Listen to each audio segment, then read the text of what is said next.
nga nazali chef de localité ya Molebo. Chef de localité ya Molebo ya commune Nsili. Alors nalingi naloba likambo oyo ezali keno na moni kaka bandeko ya Congo Brazza ba eko tia pano ya bilanga ya groupement na bango awa. Alors etaki mokonzi esenga na sinale ba konzi ya likolo bamona yango mabele na biso ya Congo RDC bato bandeko ya Congo Brazza babandi ko exploiter yango ko sala bilanga soit ba jardin na kati mabele na biso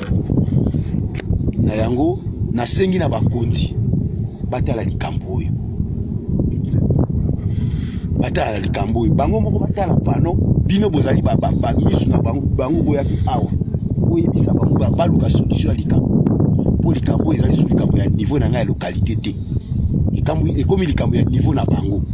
bakonzi batala likambo oyo soki ngane mona na faute bango baya koloba yango po ngana welaka ya mabele oyo ngana bango tozalaka guerre na mabele oyo mais to welaka ngo nalo batiaka boye te mais nena moni batie déjà libende boye epesi ngai pasi taki mabele na ngai mwana mboka ndenge ni mabele komo kokende boye kiwelingi koloba nde batie boye yo moyo sasu bilanga koto eza Brazza bato so bangi basala bilanga awa bakofuta droit epa ya bakongola Brazza ngai localité na muno wa kofungola te na koloba wa te yango na sengi na bakonzi botala likambo oyo komi loba provocation ezali provocation soit des faiblesse na biso soit des provocation mais lokola biso tozana misu lisu likola lisu il faut to loba o esika to suki tango biso to moni likambo to beleli na bino mais to moni ba poste na bango na kona za renforcer na ba soda ba nini bongo yoko to zana ba soda te policier te ngai awa soda za la kate policier za la kate tozaka ba autorité civile na ba autorité civile en GP moko za la kate dona zawa na defendaka ka ngamoko na population na ngai so makofi pe so makofi na meiko buna so pe bakoboma kaka boye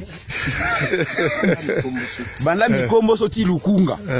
même na poste na biso na chef lieu ya quartier Fleuve tozana ba soda te tozana policier te tozana armement te tozala ka basi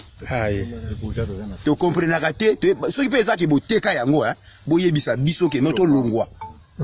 to lunga po to moni tundi tozo vanda lokola bana bitike soki boteka isika oyo nyonso boyebisa biso ke toteka yango ndo bolongwa makambo zolo boyebisa ngo chef de quartier